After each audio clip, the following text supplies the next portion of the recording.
Welcome to the July 20th, 2020 Troy City Council meeting. It's a special meeting this evening. I'll call the meeting to order and ask for the roll call, Ms. Dixon. Mayor Baker? Here. Councilmember Abraham? Here. Councilmember Brooks? Here. Councilmember Chamberlain Krenga? Here. Councilmember Erickson Galt? Here. Mayor Pro Tem Hamilton? Here. Councilmember Hoderick? Here. All present this evening. First up on the agenda is public comment. So I will turn it over to City Clerk Dixon to share any public comment that was received by 4 p.m. today, either via voicemail or email. Ms. Dixon? Thank you, Mayor. Let me just set my timer here. The first public comment is from a resident named Manish. Dear City of Troy Council members, during my visit to Somerset Collection, Saks Fifth and Versace, July 18th, my daughter and I noticed that a number of customers were not covering their mouth and nose with masks. Some had masks around their necks like scarves. Store employees were not asking the customers to wear the masks either. In fact, we even talked to a Troy police officer in Saks regarding enforcement of the governor's order. He mentioned that he was not sure which are the current active orders and what his role is in regards to any executive order. We even showed the officer multiple customers walking around the store without masks and brought it to the store employees' attention. Despite seeing the customers, the officer chose not to talk to them and said Saks has to enforce the executive orders, not Troy Police. On the other hand, Saks employees chose not to enforce the governor's executive order and berated my daughter and I for wearing a mask in the first place, saying it was unnecessary and, quote, ridiculous to make anyone wear a mask, unquote. Apparently, there is confusion regarding A, the orders, B, enforceability of the executive orders, C, role of the stores in preventing entry in the absence of masks, D, duty of citizens to protect themselves and others, and E, role of the Troy Police Department. Requesting review, consistent interpretation, and enforcement so we can be safe in Somerset Collection and inside all stores in Troy. Public comment 2 is from County Commissioner Tom Kuhn. Mayor Baker and City Council members, this is Tom Kuhn, County Commissioner from District 11. I would like to give the Council an update on the County's Small Business Grant Program. I am on the County Oversight Committee for this program. The County has authorized up to $30 million for small business grants. Of that amount, the cities of Troy and Clawson have been allocated more than $2.2 million. These grants are for small businesses with up to 100 employees which have suffered business losses due to the COVID-19 shutdown and disruptions from March through June. Right now, the grant amounts have been set up to $10,000 per business. The time frame for application is very short. The Commission authorized an application period of 6 weeks starting on July 13th. Part of the allocation that is very important to the business's commitment to following County Health Department's dictates for wearing masks and using personal protective equipment. Please go to the county website and go to the COVID resource page. Thanks for allowing me this time during your meeting to provide this information. Tom Kuhn. Public comment 3 is from resident Laura Van Alman, and there were 2 emails regarding this. One had photographs, which I will forward to Council. City Council, I'm a resident of, and she gives her address. I contacted the City of Troy this week regarding one of my neighbors who has taken to parking their truck in the middle of their front yard. Keep in mind, the truck hasn't been moved from this area in over a week. This home is at the corner of Wendover and Middleton. This is one of the primary entranceways into and out of our neighborhood. You can imagine what an eyesore this is for our neighborhood. When you are out and about, come on by and take a look. Imagine if this was your neighborhood. Troy Code Enforcement informs me that there is currently no code in the City of Troy that states you can't use your front yard as a parking lot. You can imagine how dumbfounded I was to hear this information. This seems like a fairly basic tenet to a community. I was told by the Troy employee to contact the City Council regarding getting a code written for this issue.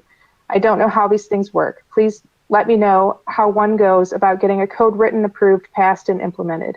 We live in a nice neighborhood that currently looks like the front entrance of a trailer park. That is all the comments.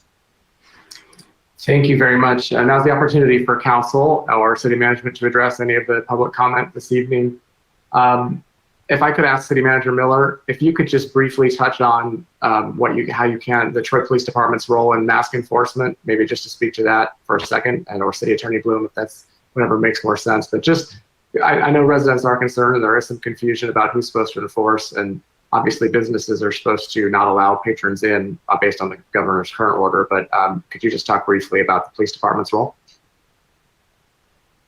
Mayor, I will defer to the city attorney regarding the governor's order.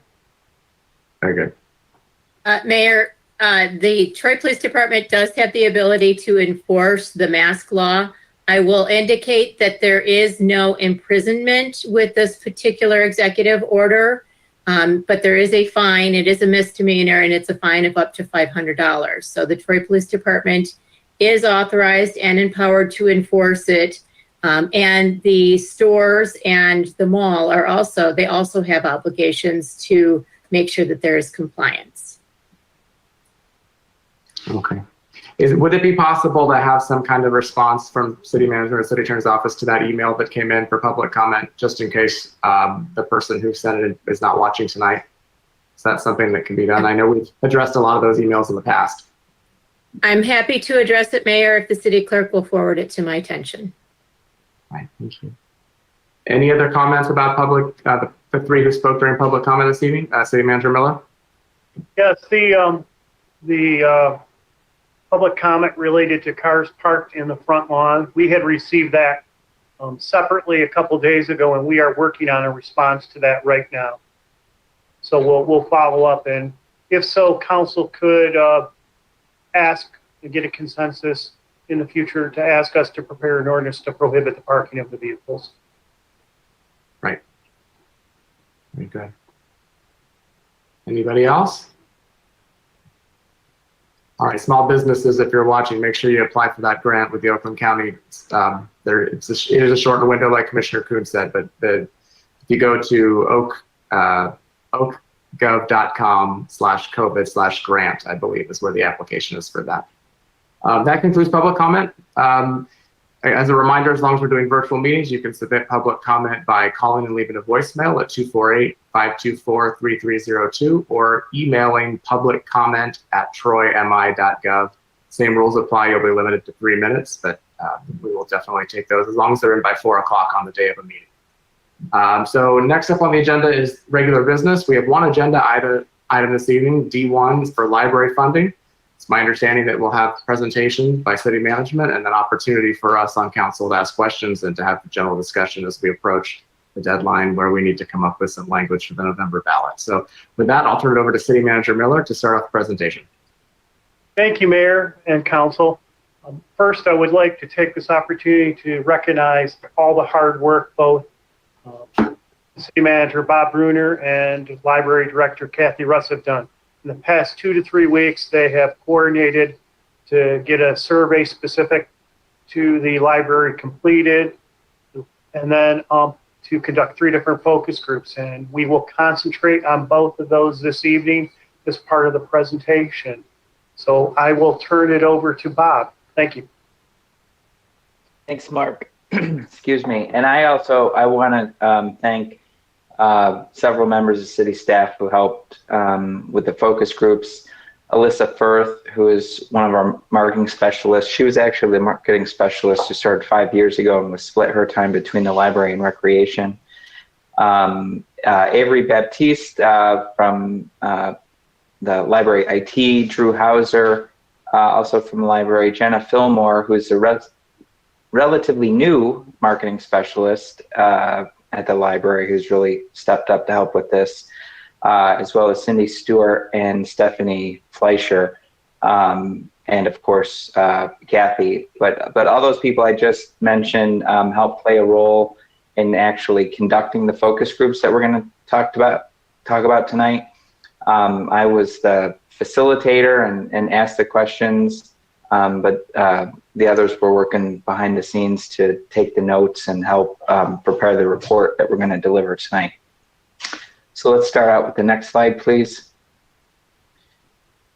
So briefly, just to kind of give you an idea of what I'm going to present tonight, I'm going to talk a little bit about the intent of the focus groups. There's some background information, talk a little bit about the demographics of who participated, then get into our findings. And we're actually going to go through all 16 questions that we asked of the focus groups. So you kind of get a sense of what the focus group felt like as we went through. Then we'll summarize those findings and entertain questions. Next slide. So we conducted 3 focus groups last week. The goal was to gauge thoughts and reactions regarding the library millage rate and duration in anticipation of creating ballot language.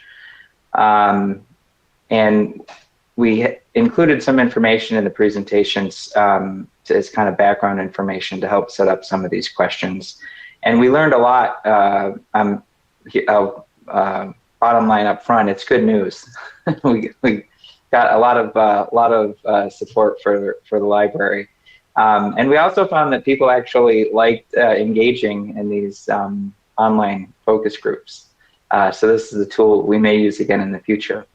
Next slide. Again, a little background information. I was the moderator. We conducted them virtually via Zoom. We didn't pay for participation. This was all on a volunteer basis, and we solicited volunteers from several community organizations. Next slide. Demographics, we had a total of 28 people participate, and each group took about 90 minutes to conduct. We had 22 women and 6 men.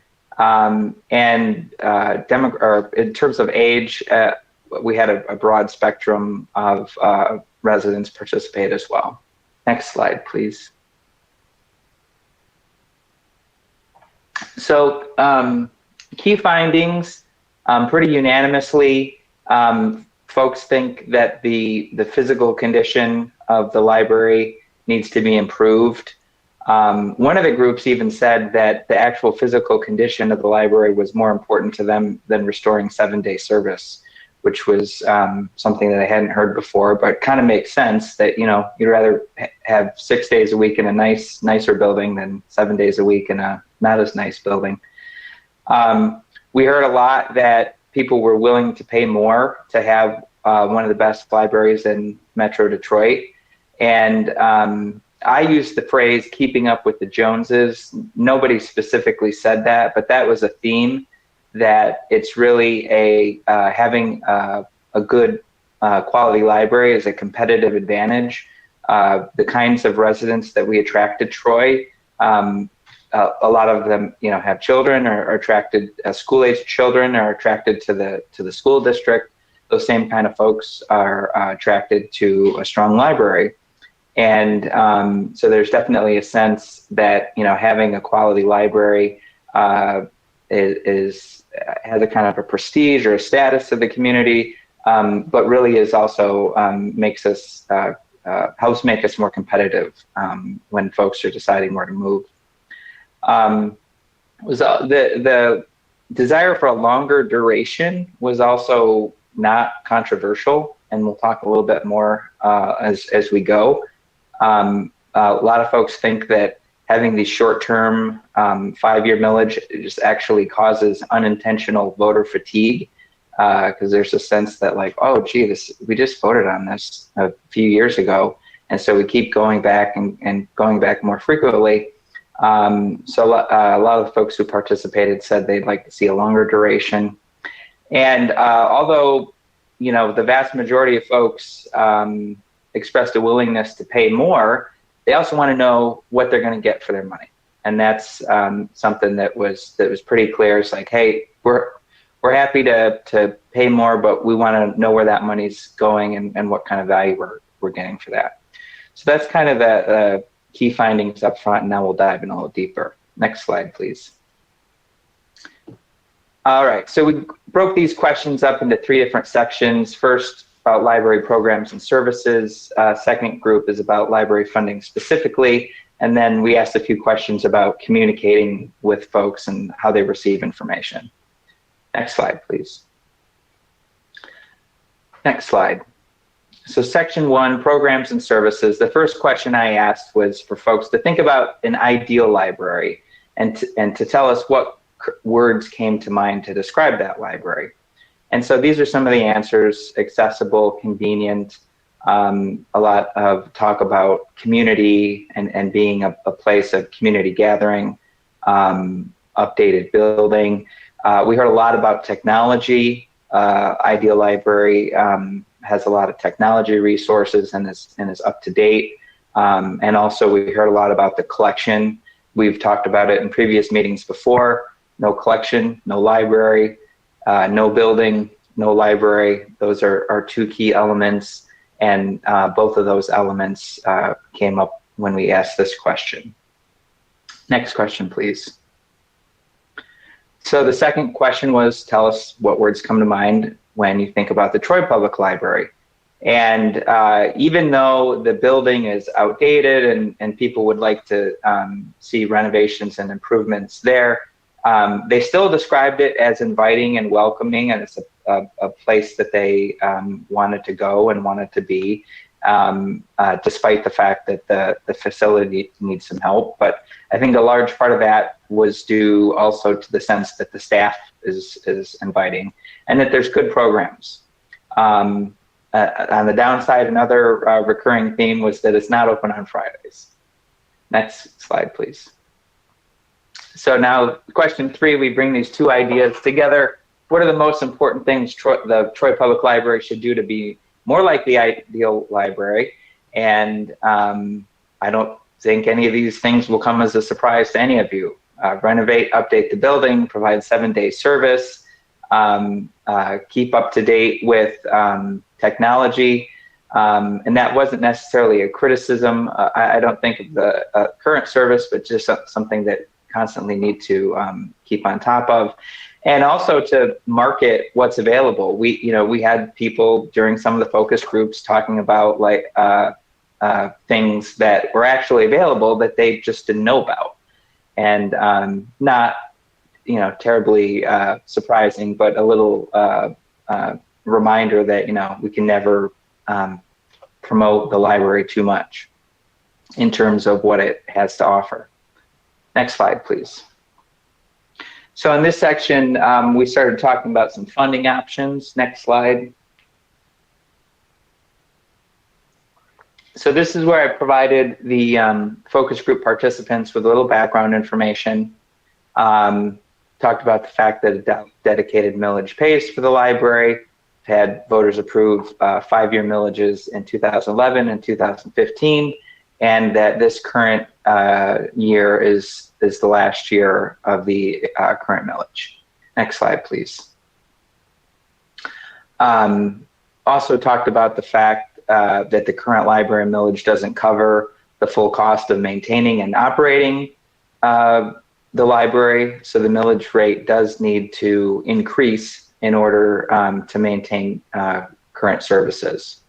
And then, before asking the next question, you have a little more background about how Troy compares to some other communities in Oakland County. Next slide. So this is something we talked a little bit about in previous meeting, and I provided a chart that showed the average library tax in a variety of Oakland County communities. So I shared this information with the focus group participants and basically said, look, Troy Public Library is a Class 6 library. There's 17 Class 5 and 6 libraries in Oakland County.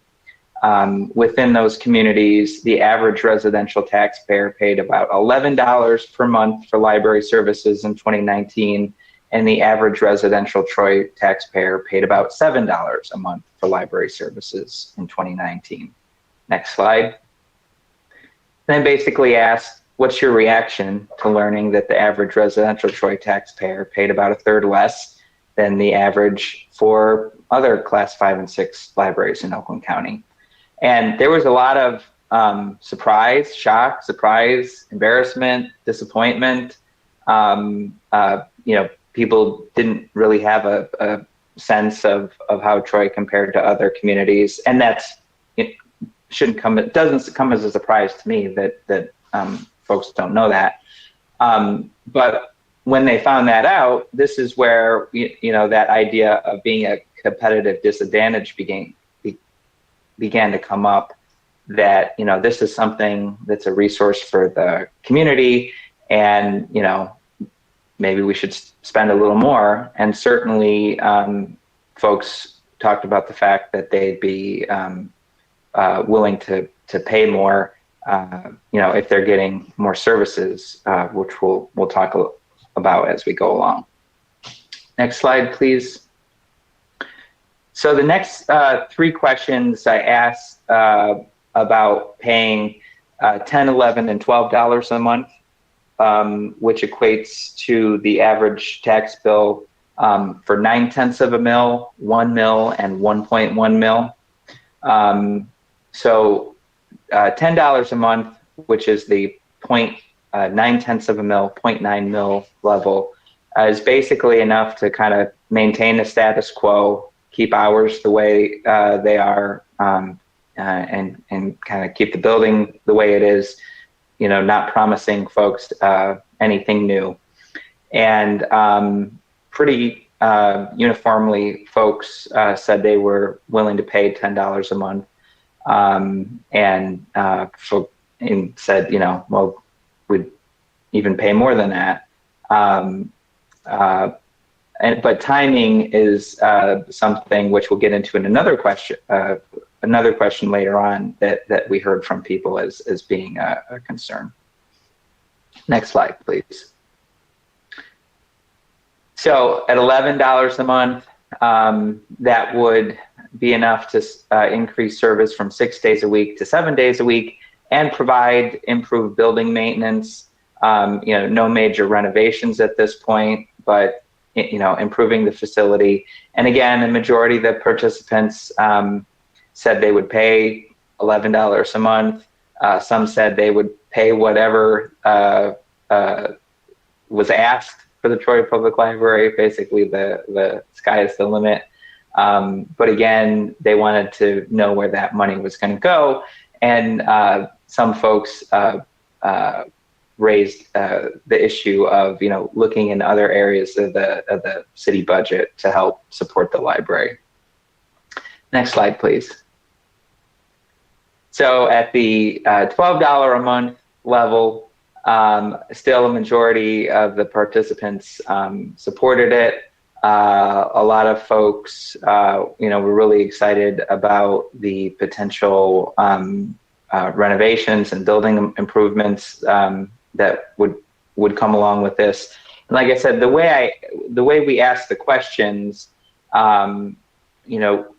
you could prioritize building improvements over hours, but it just happened to be the way we put this together is that we did it in this order. So yeah, I'll just let you read that and then move on to the next set of questions. Next slide, please.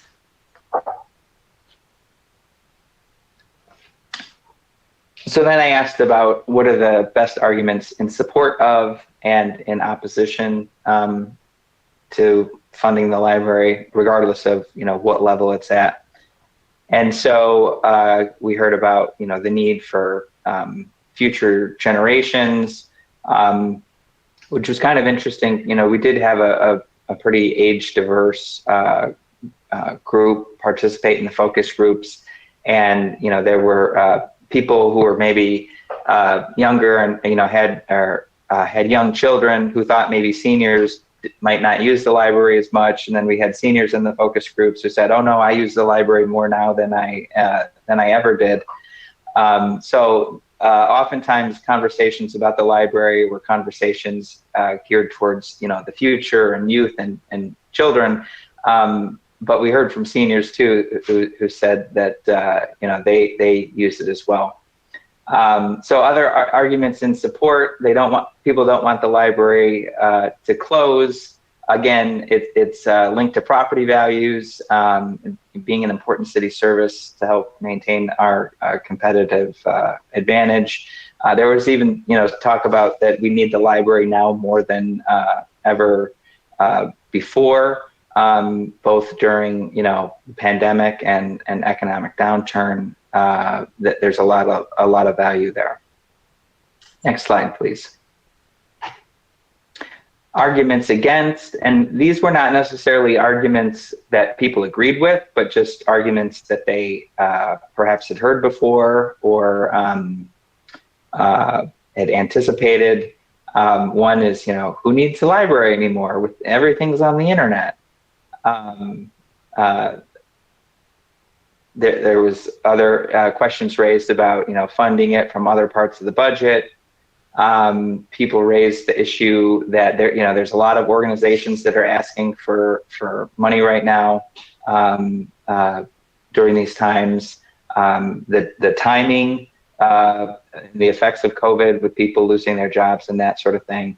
And then the good old fashioned, I just don't want my taxes to be raised or to pay more taxes.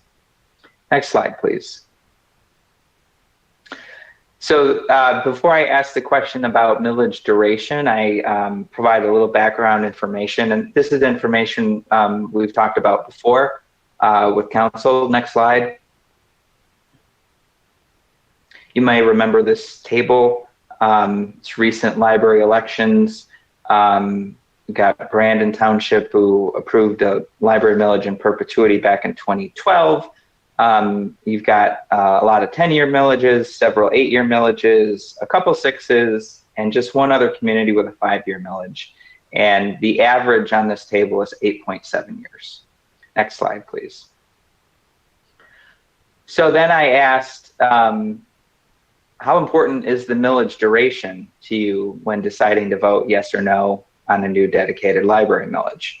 So we started by asking, how important is it to you, rather than asking, what do you think is the right duration? And this is where that idea of millage fatigue kind of set in. This seemed like a question folks hadn't really thought much about. I think it's fair to say that, most of the people who participated in the focus groups were pretty supportive of the library anyway. So this seemed less important to them in their decision making, rather than less important than actually funding the library at the appropriate level. So like I said, we use Zoom to facilitate the focus groups, and Zoom has a couple in meeting reactions you can do. One is clapping hands, and one is thumbs up. And so we sometimes I would ask a close-ended question and just ask for thumbs up if you agree with that. So this was a question where we went through and asked, okay, who give me a thumbs up if you like the 5-year millage, 8-year millage, 10-year millage.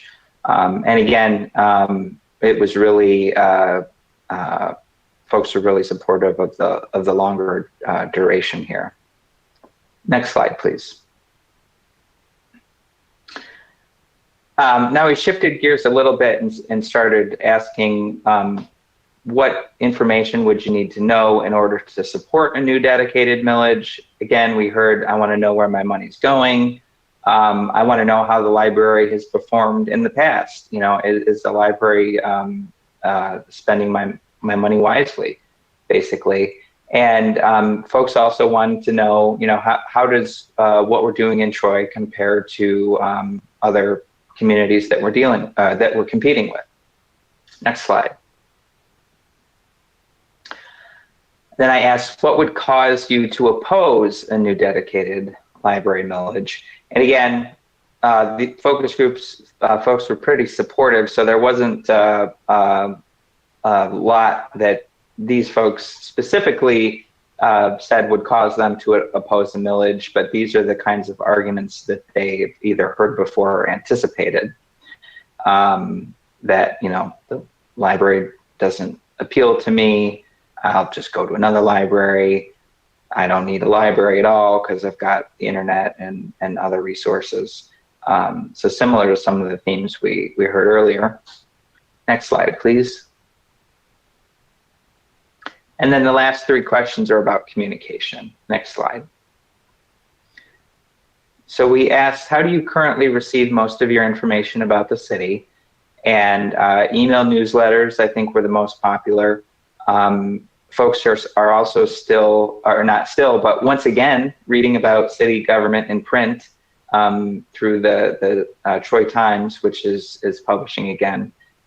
Social media and friends and neighbors is another important way, word of mouth. And then I think I may have only asked one group if they actually watch city council meetings, and some of them said yes. So some people get information about the city from watching our city council meetings as well. Next slide, please.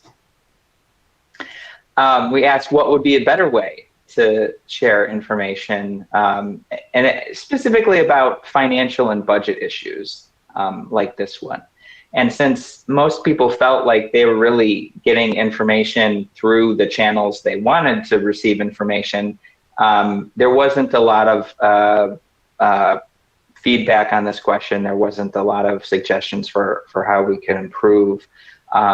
The direct mailings and postcards did come up, and we got a compliment about the latest election postcard that the city clerk's office sent out several weeks ago. So that's another thing that folks were interested in seeing. Next slide, please. We also asked if there are key individual community members or organizations that they considered key communicators or opinion leaders. Basically kind of asking, if you're getting information through word of mouth, who do you get it from? Who do you talk to? And so Kathy Rust, our library director, was one name we heard. Some neighborhood associations, not all neighborhood associations. We had some groups where nearly everybody in the group said they had a neighborhood association that's very active. I think another focus group, there was maybe one or two or nobody who reacted to that. There was some talk about teachers and working with the school district, but really nothing specific there. We did hear from some folks that some of the local nonprofits, like the Friends of the Library and the Historic Village, also do a good job of help getting the word out, as well as the Trey Publie Library's Teen Advisory Board. Next slide. So then the last question is, anything else you want to share? Is there any questions I didn't ask that you wanted to answer? And I was pleased that generally the answer was no. The focus groups thought that we asked good questions, and by the time we got through 15 questions, they had shared everything that they needed to share. And here, number 3, you see here that we did get some feedback from folks who enjoyed participating in the focus group and thought it was a good way to participate in public engagement. And then we got some other input about messaging and communication being key, and young voices needing to be heard, which, like I said, were really kind of themes throughout. And I think that's it. Next. Again, summary, restating what I told you up front. Physical state of the condition of the building is important. People are willing to pay more, not just willing, but I think it's fair to say enthusiastic about a longer duration, and folks really just want to know where their money's going. Next slide. All right, so that's concludes my presentation. I'll be happy to try to answer any questions that you have about the focus groups. Thank you, Bob. Wow, I have to start with, in my 4.5 years on council, this is probably the most effective use of any kind of community engagement that I've seen come out of city administration and mixed with the residents. And so I have to really thank you and commend you and everyone in city staff who worked so hard to make these happen. I know that it was different because it was online, but it was very promising to hear you say at the beginning that maybe we'll continue this online aspect of it in the future, because as you know, we've been searching for effective community engagement for a long time.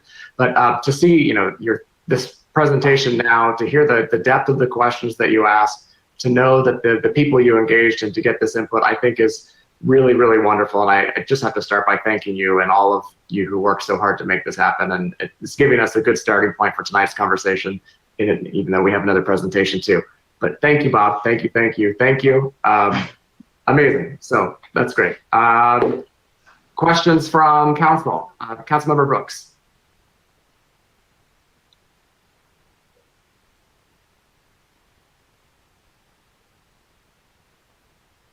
Uh-oh. Councilmember Brooks? Can you hear me? Am I frozen? You're on. You're back. Can you hear me? Yes. Okay, sorry. I also want to thank you, Bob, so much for facilitating the focus group. It's so important for us to be able to hear from residents. Am I okay? Okay. One question that I did have was when you were asking the question about $9 a month, $10 a month, does that translate to 0.9 mils? Like $10 would be 1 mil, $11, 1.1 mils? Yes, it does. Okay, I just wanted to make sure. Director Russ? Hello. I think $10 a month is 0.9 mils, $11 a month is 1 mil, and $12 a month is 1.1. I just want to make sure that was clarified. Okay, thank you. Thank you. Councilmember Erickson Gall. Thank you, Mayor. I had a couple questions. During the demographic information that you got, was there any question about whether the people participating in the focus group are likely voters in November? No, we actually talked about collecting additional demographic information about the focus group members, but we decided not to because the survey's done that. So think about the focus groups as being kind of qualitative. It was our chance to ask questions and listen.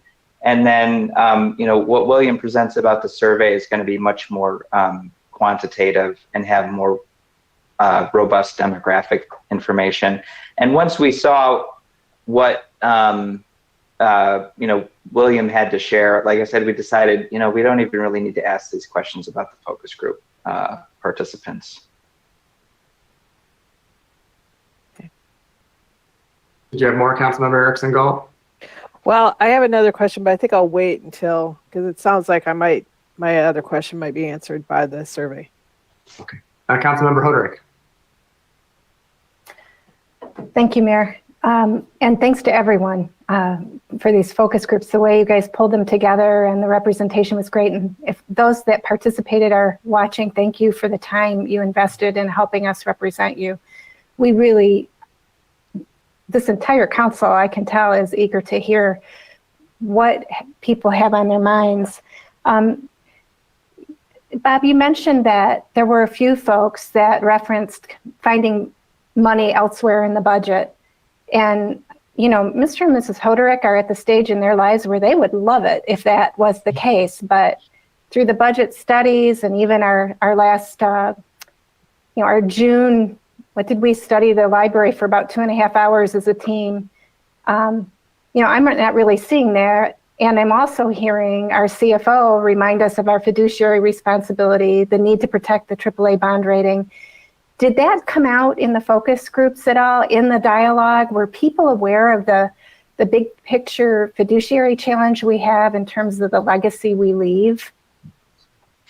There were varying levels of sophistication, and one of the things I said, during the beginning of every focus group was, I'm here to ask questions and listen to your answers. I'm not here to answer your questions. And so we tried very hard not to turn this into a local government finance course. But there were a couple times, where we got into these more detailed questions about city finance. And there was a couple of observations that I'll make. And so, I'm a relative newcomer to Troy. It's been since June of last year. So I wasn't here for the previous library millages and that sort of thing. But I will say, and some of you probably see it too, that we have this, I get this sense that there's this kind of city library divide in terms of some people's minds, like, you know, the city isn't supporting the library or isn't giving the library its due. And one of the things that kind of occurred to me as we were doing the focus groups and listening to this and talking about it is that the city is backstopping the library. As you all know, you know, we spent $1.1 million on the roof, but you don't want the city front stopping the library. And we've talked about how, you know, when times are tough, you don't want the library competing with other city interests. And that's really what the library millage does, is it makes it so that the library doesn't have to compete. But the city is still, like I said, you know, contributing to the library and backstopping the library. So I think it's kind of a long answer to a short question, but you know, there's some kind of leftover feelings from things that have happened in the past, which, you know, are feelings. They're neither right or wrong. They're the way people feel. But the budgets and the financial statements would tell a different story. There was a lot of talk about the competitive advantage and the AAA bond rating and that sort of thing. That, you know, this is having a library and providing good service actually, you know, contributes to the city financial health in some respects, and you know that potentially not having a library would negatively affect property values and those sorts of things. So, you know, when we talked about this, I think back in June 8th, you know, we talked about the rainy day fund, and I said something like, you know, well, if you only want a library on the days that it rains, then fund it out of the rainy day fund. But if you want a, you know, library year round, then you can't do it that way. And I think that's something that makes sense to most people. And you could debate about, you know, spending some undesignated fund balance on a capital project. But that was another thing we talked about at that time, is that you need to match one-time revenues with one-time expenditures and not pay for operations out of savings. And we didn't get into a lot of those kind of nuanced things, but I think, again, if presented the information, you know, people would understand that. Thank you, Bob. Kathy? I just want to mention, because it seems as good a time as any to mention, I was not part of the focus groups. I did not sit in on them. The participants interacted with Bob, and other members of city staff took notes. And the reason for that is because, you know, you don't want the library director to be in on the focus groups in case people censor themselves, or they, you know, well, we like Kathy, so we're going to say this, or, you know, we don't want to hurt Kathy's feelings, so we're not going to, you know, we're going to sugarcoat things. So I just want to, I guess, mention that so you know that this data came without me being present. Yeah, just very intimidating, Kathy. I know. Just look at you. And a little bit more about like how we conducted this, and it's if anybody's ever participated in a focus group in person, you know, generally it's in a conference room, and you have the other panelists and someone like me who's facilitating, and usually there's a one-way mirror with observers on the other side of the one-way mirror. And the virtual equivalent of that was city staff with their cameras turned off. And so, you know, I shared with everybody that I was their host and going to be their moderator, and we were joined by some other city staff members who were going to listen in and take notes. But I would specifically tell, especially when I asked the question about, like, you know, what could Troy Public Library do to be more like the ideal library? If they were slow to answer that question, I would reassure them that, you know, Kathy wasn't watching or listening. So. Very good. Other questions from council at this point? Councilmember Chamberlain-Krianga. Thank you, Mayor. So Bob, again, thank you so much for this amazing work that you've put together to get all of this amazing resident input. So I have two questions. The first question is around, did you do any asking of what compelled people to take part? The question of like, why did you take part? And the reason why I bring that up is that just to be sensitive to, do we skew these focus groups towards folks who might be more inclined to support the library or not? And I only say that as a researcher who I've run focus groups globally in different areas, and often, rarely have I asked for volunteers. Often I seek to construct them to get a certain sort of response. So this was something new for me to see that we were asking for volunteers. And I think that is great. We got people who I'm sure definitely wanted to take part and had a passion to participate. And that's a good thing. But also want to solve for, was that skewing anything in any direction? So just wanted to throw that out there if you have any initial thoughts on that. Yeah, it's a really good question, and like I said, the first focus group, as we were going through, I felt like, wow, this is a really supportive group, and that kind of continued throughout, and so I think because of the time pressure that we were under to put this together, we didn't have the time to kind of try to randomly select people. And so there was basically a selection bias. The people who were most likely to volunteer their time to do this were probably people who, are likely to be library supporters. So when I saw how closely the and so William's going to present the survey results, when you see how much support and how little opposition there is in the survey results, I felt like, the focus group participants and the survey participants were actually saying a lot of the same things. So even though, we weren't really scientifically selecting and randomizing for focus group participants, the results of the two are very similar. So I'm not as concerned, about that kind of bias as I would have been if we were, relying on these focus groups alone. I'd be really concerned if we were relying on the focus groups alone. Kathy, did you want to add to that? Yeah, I just want to mention we did select pre-existing groups just because we thought it would be easier to communicate with them. So Global Troy, because we wanted a global perspective, and also the Financial Ideas team, which last convened in 2018. So there were some changes that had taken place, but we used that mailing list.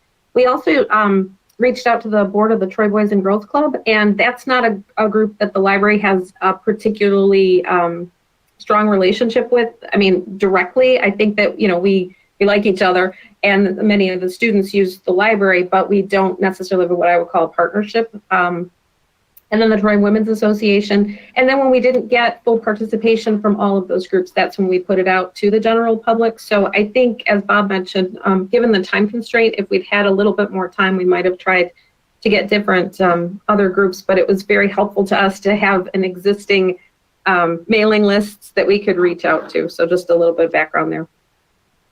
I also want to add, just at this point, when the volunteers were allowed, I did reach out to some people who I thought might bring a different approach to library funding than someone who was already signed up, or perhaps worked very closely with TPL. So I know a couple of people did do those focus groups who maybe in the past were not as strong millage supporters or just have a different outlook in general. So I know that there was some difference of opinion there, and in a good way. Councilmember Hoderick?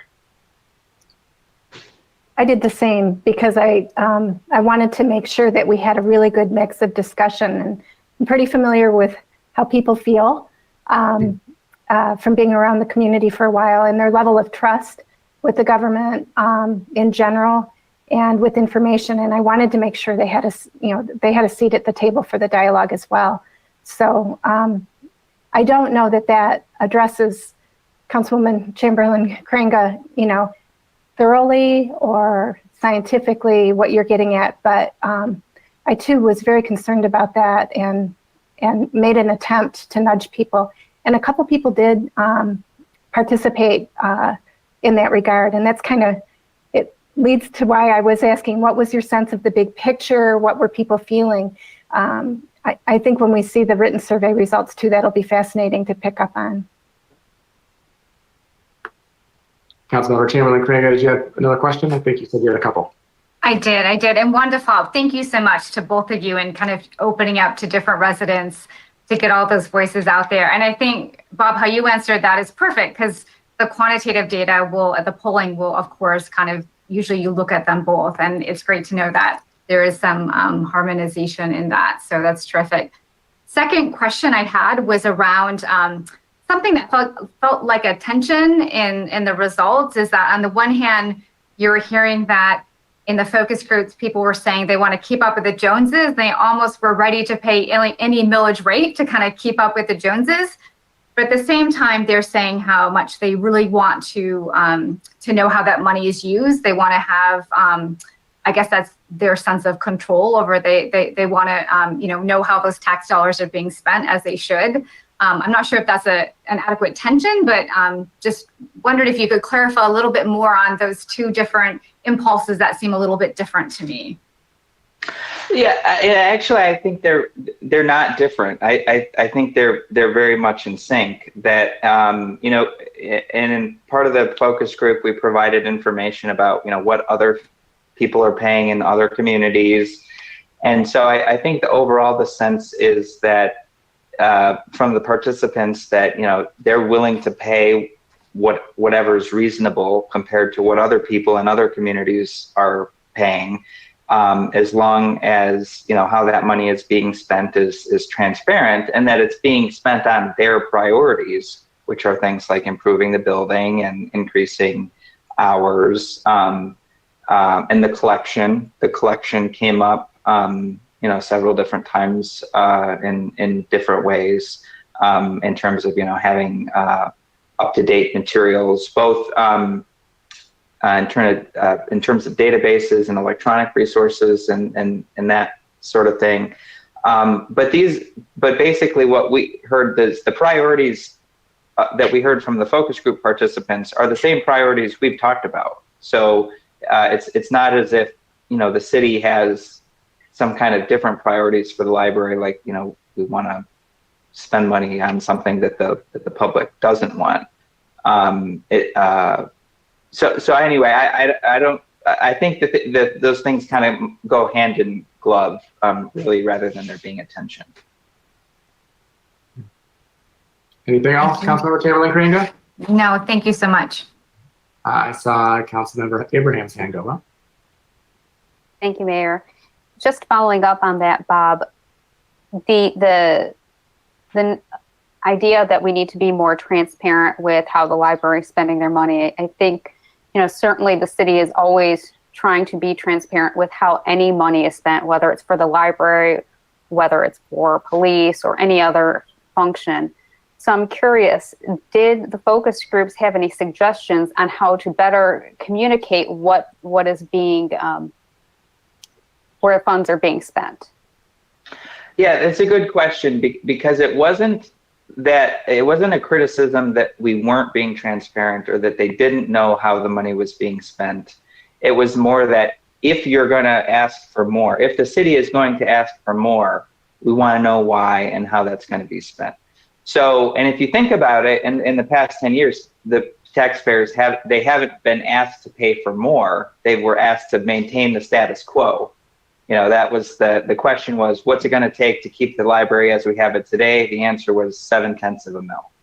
And then, that was renewed 5 years ago. So this was kind of a different conversation where we're talking about, paying more. And basically the reaction was, yeah, I'm open to that, but I want to know what I'm getting for it. One other idea that I just want to throw out that came up in the conversation was that, when you put that monthly figure in front of people, it very quickly kind of became a conversation. Somebody would say like, well, I pay more than that for Netflix every month, and I don't get as much out of Netflix as I get from, Troy Public Library. And so if you think about Netflix, Hulu, Disney Plus, all these other things that people are now used to paying on a monthly subscription basis, and that's more popular today than it was 5 years ago or 10 years ago. Breaking it down in that monthly cost really seemed to resonate with people and really made people think like, well, wow, I spend a lot more on other services than I do on Troy Public Library services. Mayor Pro Tem Hamilton. Thank you, Mayor. I just have a comment. One thing I want Troy residents to know is that 0.7 mils did not, throughout the 10 years that it's gone on, it has not maintained the same level of service. Those first few years when our entire city when housing values were crashing and our entire city had to basically lay off a third of its workforce, the library wasn't spared from that. It went from, when we had a full-time library, to something like 16, 17 full-time employees to 6 full-time employees. And that was the first year of the 0.7 mils. Gradually over the last 10 years, we've been rebuilding that to get to the current level of 55 hours of service we have now. But those first 2-3 years, we were, at least from my, I haven't talked to Kathy about this, but at least from my research, just of the staffing levels was much less than what we have now. And it wasn't allowing us to have full circulation. You can look at the circulation numbers and see the same thing. So when we say 0.7 mils now cannot maintain the 55 hours of quality service we have now, that's why. It's because those lean years were just not, we weren't able to perform at the level that our residents want. And that's why 0.9 is the minimum to maintain what we have. Thank you. Any other council questions at this point? Don't think so. I have a couple quick ones. And it's kind of, we talked a little bit about it, but going back to that bullet point that came up several times, people, if there's going to be more spent on the library, or they want to know where that money is going to go. Couple thoughts on that and question. Actually, my question I think is for City Attorney Bloom. So get ready, Lori. Now, are we permitted to, or it probably might not be advised. My question comes down to language on the ballot. It's a very clear communicating to people what the money's going to be used for. The city's limited in what we can do as far as a mailer. We can send out one mailer that has to be neutral and informative only. But can the ballot language itself say for 7 days or to include improvements? That you probably would advise against it. But I mean, can you speak a little bit about what the ballot language needs to say specifically and what our options will be as far as getting that information out to the public prior to Election Day? So unfortunately, you are limited in the amount of words that you can use for a ballot question. So it is going to be difficult to make it a very long and very transparent question. So the best way of getting the information out is, of course, to put the neutral, neither in favor of nor against, the neutral language, the neutral information, the FAQs on the webpage. And in the past, we have frequently done at least one mailing as well. Okay. Because I think, as we're talking about things and we haven't talked about an actual number yet as a council, we haven't come to any consensus on anything. But the idea of, hey, this is what we're asking voters to approve, but this is what you're going to get as a result. That goes right in line with the focus group's concerns about where their tax dollars go. And the more ways we can advertise that and explain it is that what that money is going to be used for will obviously go a long way. And I think if people can see what we would like to do with it, it puts people in favor of it quite a bit. City Attorney Bloom? So we will do what, we will attempt to put as much of it in there if there's a consensus of council. But again, we are limited by the word count. So it will be, it's a very challenging task for us to do that. It's like ballot language by tweet. So that's a lot of fun. Okay, so that was a big part of it. And obviously I'm a Troy taxpayer. We're all Troy taxpayers here on council. We want to know where our money is going to. And the City of Troy is very transparent with their budgeting. You can look right now online and see how things are budgeted. You can see every check that's gone out from the city. So I don't think the issue is transparency of where the money goes once we have it. It's where we plan to spend it. once we get it, right? I see some nodding heads. So, and I think we can work on that. Bob? Yeah, and the idea of infographics came up. People want kind of a simple explanation of how the city plans to spend the money, and we don't have to get into the wish list here tonight of the projects that have been discussed and that sort of thing. But I feel pretty confident that's information we can provide to the public in advance in a neutral way. Okay, great. And my other question is, Mark, for you. You may not know off the top of your head, but when we did our building facility assessment back. It's been a while now, but we've seen that. The library is included in that assessment plan, right? I mean, so we're aware of what its structural needs are and what kind of potential projects would come its way, right?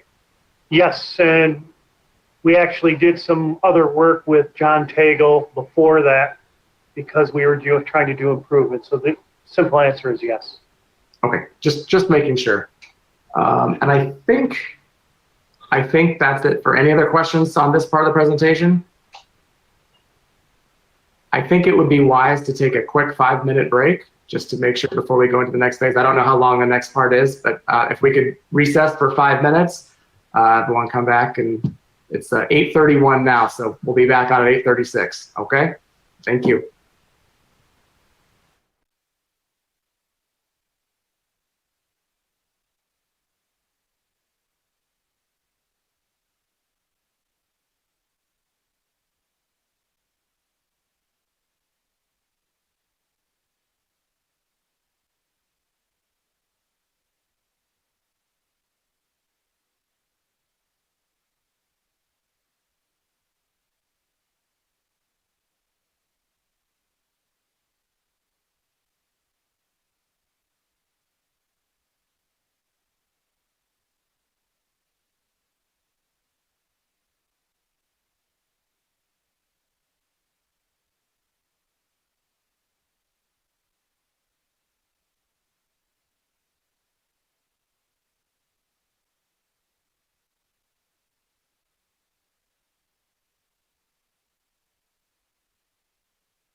We'll go back on the record here at our special Troy City Council meeting for library funding. We'll continue with D1, which is a discussion of library funding. And I will turn it back over to City Manager Miller, or maybe Assistant City Manager Bruner. Is that better? I'll send it back over to Bob for a continuation. Go ahead, Bob. Thanks, Mr. Mayor. We are joined by William St. Amour from Cobalt Community Research. As you know, City Council approved an agreement with Cobalt to conduct library research, which we've been working on for the last several weeks, as well as a broader community survey and business survey that will be starting next month. But he's got some preliminary results of the library survey research that he's going to share with us tonight. So with that, I'll turn it over to William. Will he be joining us on the screen? Or will we just hear him? You'll just hear me. My camera had some issues going on, so I've got another one that's supposed to be arriving any day now. I'm supposed to be here Sunday, but I'll have to make do with my voice. No problem. Nice to meet you virtually. We'll listen extra carefully. So. Just imagine Christian Slater, and I look just like him. Bob, stop smiling. All right. Yeah. So we already covered some of the basic information regarding the survey itself. Really designed to provide some deeper statistical information, the quantitative information around the focus groups to give you a better sense of how it is that residents feel about the library services and about the potential different millage levels. So I'm going to move through things fairly quickly and then get to any questions that you have. Next slide, please. So Cobalt, we're a 501c3, as you know. We work around the country, and if you have questions on that, we can come back to it later. Next slide, please. Why research matters? Again, the city of Troy is very plugged in, both the council and also the residents. So ultimately, we're just trying to make sure that we're doing a good job hearing the different voices, making sure that you understand what are the priorities of residents, that you're making the best decisions that you can and getting the best information you can to make those decisions. Next slide, please. So this specific study, as you're aware, really trying to get a better sense of millage and budget planning priorities to understand what the values and what the priorities are for your residents. And also to make sure that we're getting a really good statistical feel for residents and ensuring that the voices of various demographic groups are heard and appreciated. So one of the things that we'll be diving into in the longer analysis is breaking the information apart, not only by zip code, but how long people have been living in the community, age group, including the cohort under age 18, looking at who all lives in the home. So do they have young children or teenagers? Looking at their employment in terms of, are they self-employed, are they retired? Looking at the levels of education and those kind of things. So you'll get a really good feel for the priorities of these different groups. Next slide, please.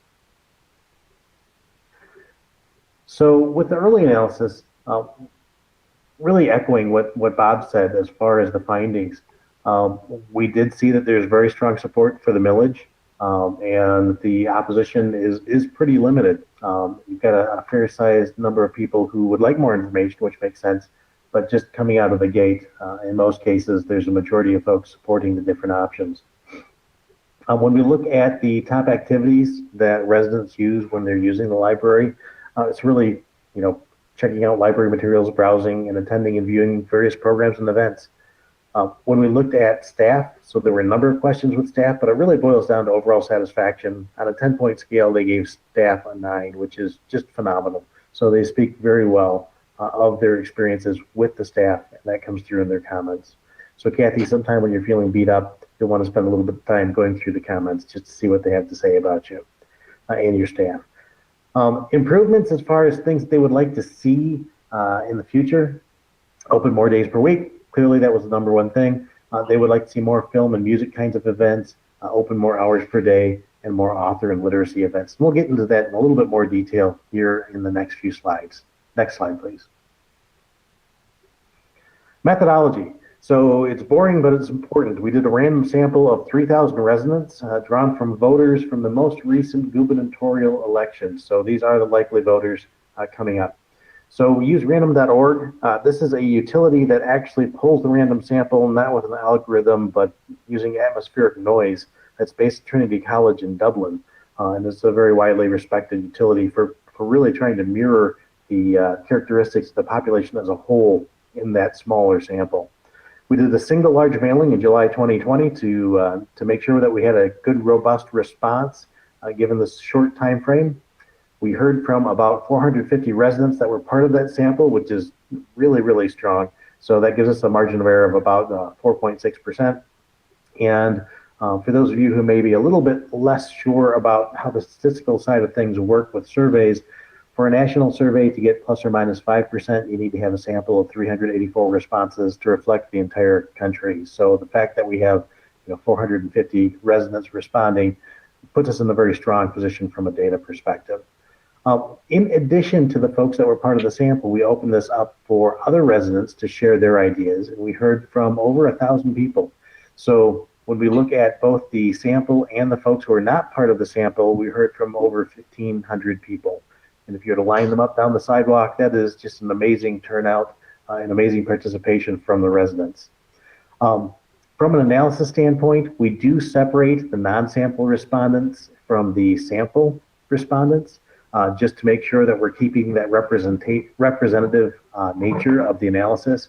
But in the crosstabs that we're working on developing this week, there are two separate lines. One is showing you the response for the sample folks, and then one is showing you the response for the people who are not part of the sample. And those responses are very similar. You'll see that again here in just a minute.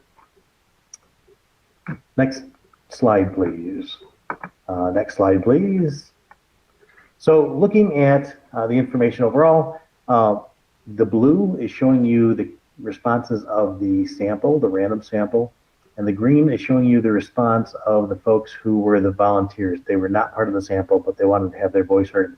And a couple of things that immediately jump out. One is that, regardless of which group they're in, people responded in a pretty similar way. The pattern of the data are consistent. The number one thing, people, what they want to do at the library, as you can see, is check out the library material, the big high spike.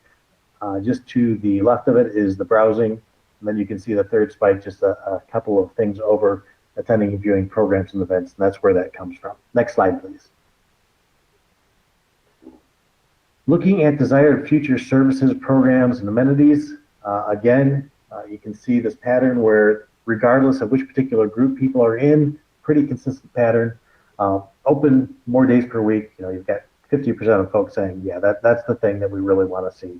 And then, you drop down to these second tier kinds of things, such as more author and literacy events and film music events and those kind of things. But the number one thing clearly is open more days per week. Next slide, please. We asked folks what are the best arguments in favor of a millage, and you heard this in the focus group, but we really wanted to quantify that. And the number one thing that came out is really keeping the library open. People very much support the library. They want to see that happen. Next thing is to protect the ability to deliver services and programs that Troy residents value. And then the third most important argument is to modernize the library to meet the needs of the residents. And we're going to be breaking this down further in the analysis for the folks who are in favor of the millage and against the millage. So you can see, for each of those groupings, what resonates the most for them. But this gives you a really good sense for what that landscape is today. Next slide, please. Best arguments against. Number one is they don't want higher taxes. Number two would be the building meets community needs. And number three is that they don't use the library. So again, these are things that from an educational standpoint can help residents get more accurate information in terms of the performance of the library and the performance of the building so that they can make informed decisions if you decide to go forward with the millage. Next question, please. Or next slide. Thank you. So we had several different options that they could choose from. The first option was if they just wanted to eliminate the library. And you can see the level of support for that option of eliminating the survey is very, very low, less than 10%. And you can see a huge number of folks that just oppose that idea, about 76%. And a small grouping of folks would like a little bit more information regarding that particular option. Next slide. This is looking at the bare bones kind of funding to keep the library open 6 days a week and do the critical maintenance. So this is the 0.9 mils idea. And you can see that the support here is a bit soft. You've got about 43% supporting, and you've got about 30% opposing, and a few folks wanting some additional information. And the reason that these numbers are pretty low isn't because they don't want to provide funding, but they want to provide more funding. So if we go to the next slide, you can see that the number of folks who want to see the hours increase and the number of days increase and provide more of that maintenance then bumps up over 50% for that particular option. Even more for the folks who are volunteers, not part of the sample.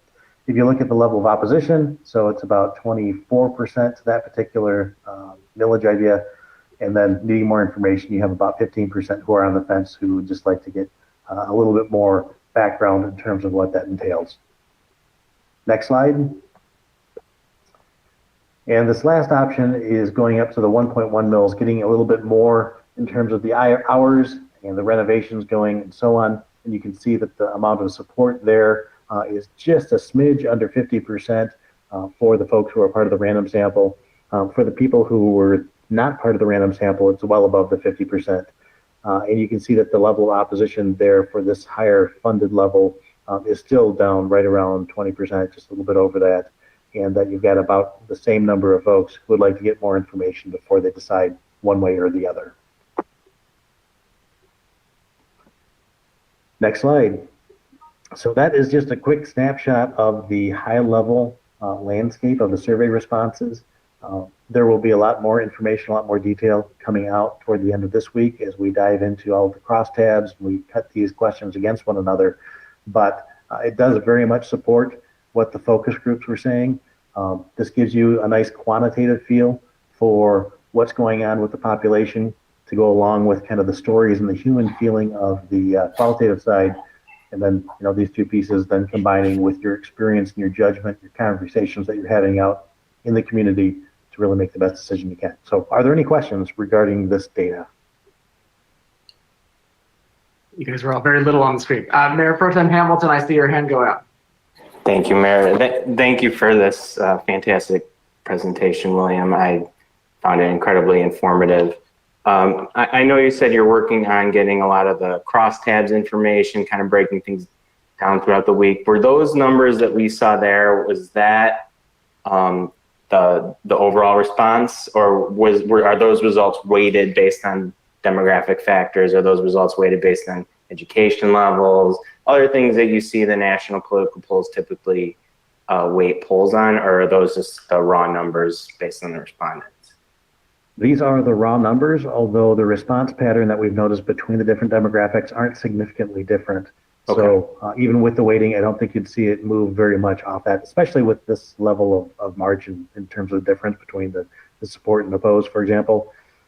You'll see a little bit of a change, but nothing significant. And I just have another comment, is that it seemed in the focus groups there was a much bigger focus on renovations to the building. On this, you broke down all those different issues, and I saw it was one of them, and one of the second or third questions involved renovating the building, but there seemed to be a much bigger focus on this group with expanding the hours, expanding programs, kind of a different focus in the focus group. It shows really the value of the focus group to really dig a little deeper. And so I see the benefit of having both pieces of data. So thank you for that. It's really fascinating. I'm a little surprised by the level of support for even the highest level. Pleasantly surprised, because I think these are things our city needs.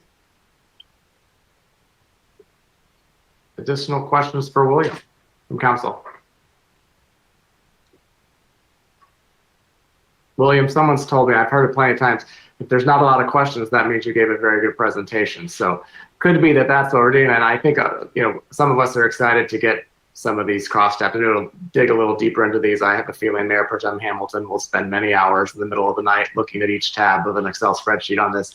And I commend him for that. So, but it really, great work in the limited time that you did. I know it took a big push to get everything together and get these surveys out, to have them out and in the community, in the hands of the residents so quickly, and really was great. So thank you for that. And thank you for the good information we've received so far. And I look forward to seeing that and diving in deeper myself as well.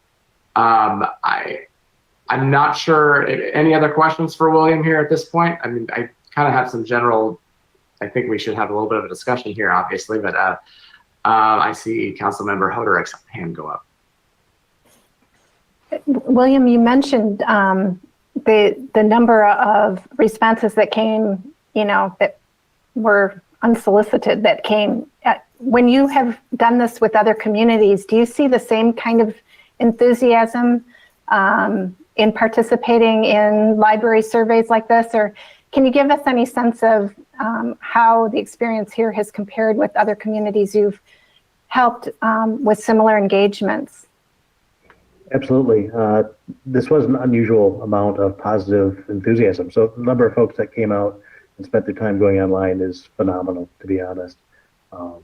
And you can tell from the pattern of response, those green lines typically are even higher than the blue lines. So you've got a lot of folks who are fans of the library. They appreciate the services, they appreciate the staff. They certainly have some concerns regarding the days per week that's available and the hours. And I think the idea of modernizing the library to better keep up with the evolving needs of the residents was a theme that came up through this. But, people care about the library in Troy. And I think that just reflects well on the services provided and the credibility that the library and the city continue to deliver. Thank you. Bob? Yeah, about a week or so ago, when William was first sharing just the number of responses that we received, I actually called and kind of asked the same questions, like, William, this seems like a lot of people responded to this survey, both the sample folks that we had sent letters to and the others. And he agreed, and I think a lot of the credit goes back to our marketing team, Alyssa, Jenna, Stephanie, and Cindy for helping get the word out. I know it was included in the TPL newsletter and in some other social media posts promoting the fact that surveys out there, and please participate. And I think Jenna mentioned, that she was promoting it on Facebook and other places as well. So I think this really shows, how social media working together with data science can work well. I don't think any of us would be comfortable relying on social media feedback alone, but using it to promote this survey turned out to be a really powerful tool, I think. Mayor Pro Tem Hamilton. Thank you, Mayor. One more question. So for the 1,000 people who actively signed on, what were the requirements for them? Did they also have to be registered voters, or did that only apply to, I'm assuming they had to be verified residents, but did they also have to be registered voters? They did not. So the random sample was drawn from the voter list. Every one of the folks who responded that were part of the sample had a unique ID number so that we could verify that they responded, that they were a valid response, and that they only responded one time. For the folks who were volunteers, we didn't have those kind of filters in place. So they were able to come in, they just used TPL as the password to get into the survey itself to share their ideas. And that's one of the reasons that we keep those particular responses separated from the statistically valid sample. But it's interesting how much they correlate. It's definitely the 1,000 are a bit more supportive than the random, but all the responses kind of correlated to the same breakdown of the different issues and everything. So it's pretty fascinating to see that. So thank you. Very good. Any other questions for William at this point? I don't know if you're sticking around, William. You'll still be on if we come up with some in a few minutes, I'm assuming. I'll be hanging out and watching. It's a great discussion. Very good. Okay. I actually had a question for city management, and we probably discussed it a little bit in the past, but I don't remember off the top of my head. When we talk about the difference between a 1.0 millage and 1.1, and it talks about, you could do more improvements with that 0.1 or going from 1 to 1.1. Have we had a discussion as to what that actually means or what types of improvements we'd be looking at to do that? Because I think that would help my decision making a little bit, or at least it should be weighed in as part of the discussion. City Manager Miller, you want to start? Mayor. Also. Mayor, I'll start off, but I'm sure Kathy will have something to add when I'm done. So, Mayor, you brought up the facilities assessment that was done.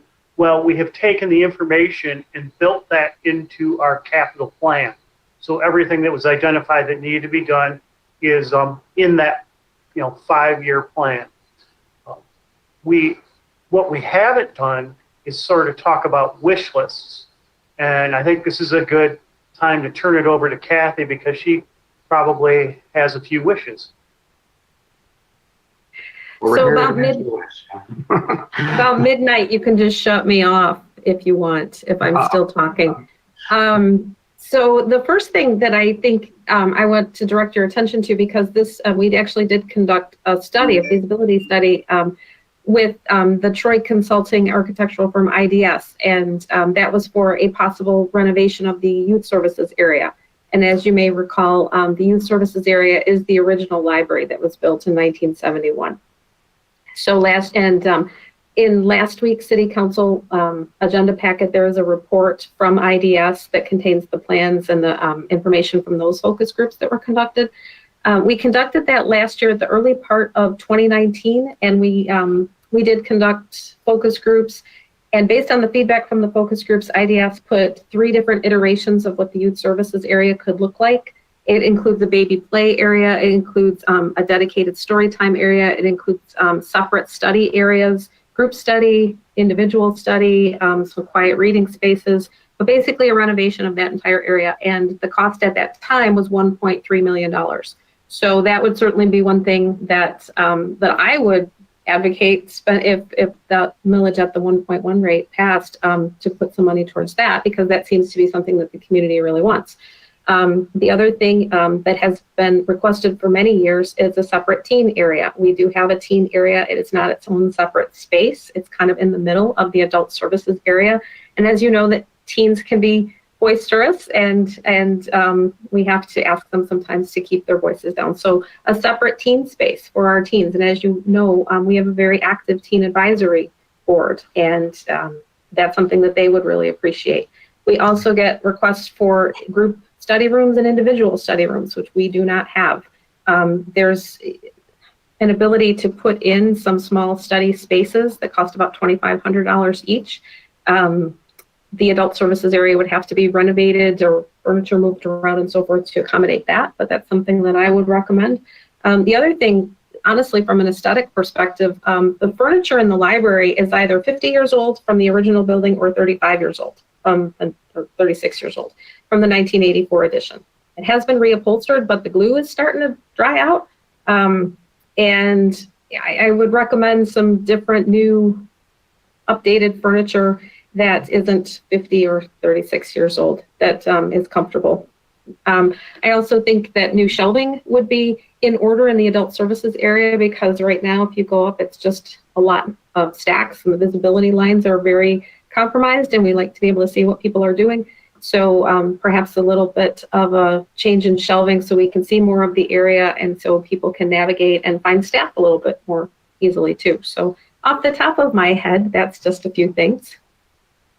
I think that helps a lot. I have no question that, as a Michigan librarian, the library director of the year, you know what would be best served in our library and would work very hard to make sure it was done in a good way. I just think it's important to talk about some of those things, because otherwise we're looking at a decimal point and numbers, and it doesn't have much emotional reaction, which is what we need to think about as part of this. I actually want to take a step back. I realized.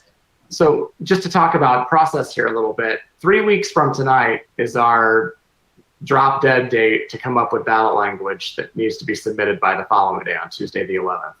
So as we look at that, we have a meeting next week, a week from tonight, a regular meeting. And then we have that drop dead date. So My question for city management and for the city attorney is, if we were to provide you with direction at our next meeting as a regular agenda item, what's your comfort level in having that 2 weeks to then come back and present us something at the drop dead date, or is that not your preferred method? Are you looking for some kind of consensus and direction tonight to have a discussion at our next meeting with potential language, or what do you need from us as we work this evening? And nobody's unmuted themselves, so okay, good. City Attorney Blue. Well, I'm guessing that you'll want to get the final results of the survey. And so I don't think that you're in a position tonight to give us that direction. We will work we know what the deadlines are, and we're very confident that with your direction, we can bring something to you that will be acceptable. And as I said earlier, there's not a whole lot of verbiage that we can put into the ballot question. So it is going to be limited. Later on, when we get to the FAQs, that will probably be a more critical time for council. Sure. City Manager Miller? I actually have a question for Bob or William. Will we have at least final draft information available for the next agenda Monday? Yes. Yeah, and it was my intent to provide basically draft ballot language next Monday as well to get the conversation rolling. I mean, you've got two major variables you're looking at is the rate and the duration. So, with the 100-word limit, I don't think the language itself isn't going to vary much. So I thought probably best we just put something on the table and get the ball rolling. Thank you. Okay. Councilmember Hoderick, I see your tepid finger going up. Well, I'm watching to see if other people had questions. I'm still processing the charts that we went through with William a little bit. All the process, I think the process question just got answered for the most part. And just in terms of, a chance for verbal understanding of the data we were looking at, a lot of it confirmed or validated or fleshed out, the anecdotal experience I've had talking to residents when we were knocking doors to run for city council, the things that people say. So the data is really helpful to help you piece together those anecdotal conversations. And one of the things, though, that leaked out, I think, and correct me if I'm wrong, I saw some interest in the music, for more music programming in there.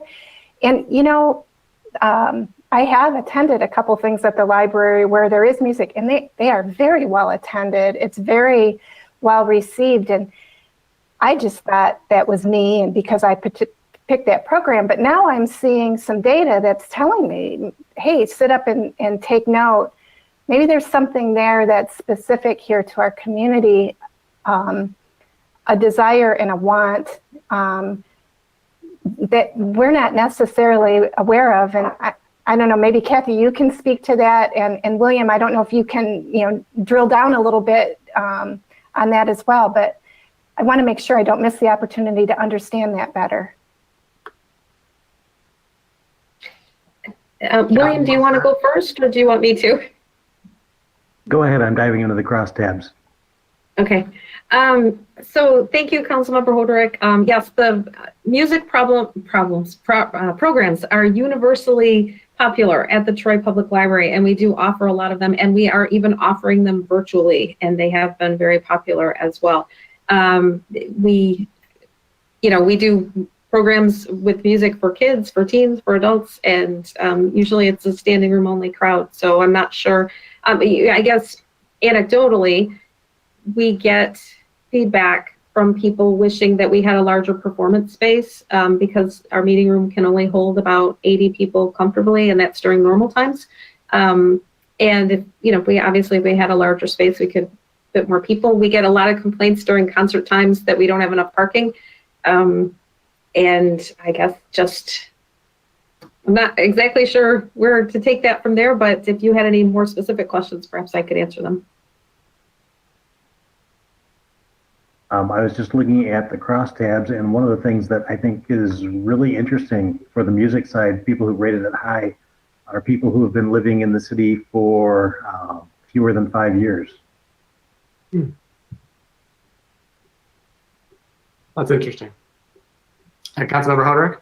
You know, if I could just make an observation, our Troy School District is a recipient of acknowledgments on a national level on an annual basis for its performing arts and music education, being such high caliber. And I think it's important that, you know, as we're thinking through on this facility and the facilities assessment and looking at things that we don't miss, you know, something that's unique to, somewhat unique to Troy, and that, you know, we hear of people who move here specifically for their children to have the benefit of those programs. So you could argue that the schools already cover that. They're bursting at the seams and looking for opportunities, and also looking for opportunities all the time to bring even additional opportunities for that experience within the community. So it's just really interesting to me that that is actually a data point there, and something I think, you know, we all want to ponder and be aware of, not miss it. We don't want to miss our opportunity to understand that, and not that we're going to build some theater in our library in the next 2 years, but, you know, this in our planning, to be mindful of that's clearly part of this community's DNA now. And wow, just to see it in this survey data was very fascinating to me.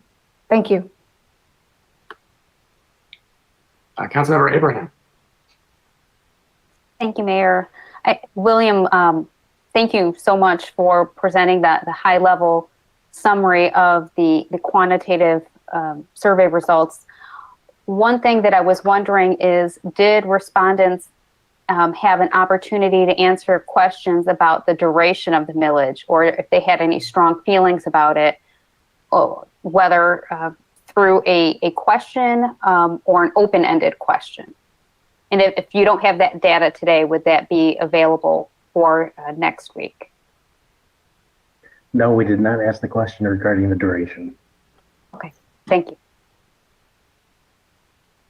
Bob. Yeah, me and Kathy and William worked together on developing the survey, and decided not to pursue questions about the duration, really because it thought it was kind of hard to provide people with the context to answer the question the same way we did in the focus group, to be able to show that table of, you know, this is what's happened in other communities and that sort of thing. So it was a conscious choice, you know, to basically, like, we've only got 2 pages of questions, and we wanted to focus on the things that we thought we could get the best answers on.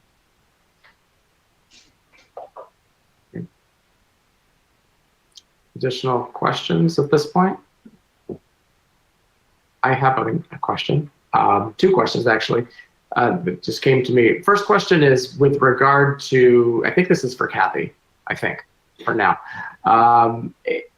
As we're in the middle of a global pandemic, as we know, and do you foresee needing to invest substantial money into the library to rearrange things as we come out of this at some point? And I mean, is there going to be costs associated with that also need to be considered at this point? But we obviously don't know how soon people are going to be willing to pack into a conference room at the library to hear a program or see a program that they wanted to see. I mean, is there anything that you foresee that us needing to do as a result of COVID that may affect our decision making? Thank you, Mayor. I appreciate that question very much. Well, we're very fortunate, the city is fortunate, and the library is fortunate that the Friends of the Library purchased new meeting room furniture for the library about 2 or 3 years ago. So our meeting room furniture is fairly new and it's in good shape. For the rest of the library, however, we have had to move, I would say 80% of our existing furniture into storage. And again, this furniture is older. We don't have a lot of storage. Our meeting room is currently being used as sort of a furniture storage area. And not all of those pieces have survived the move. So I do think that at some point, at the end of the pandemic, when things go back to, for lack of a better term, normal, we will need to invest in some new furniture for the library, because so much of it will have been in storage for a significant period of time. And I don't know how it will fare, especially when we try to move it back. I don't mean that, full scale, everything will collapse, but I don't know what condition it will be in once we try to put it back where it used to be. Okay. Bob?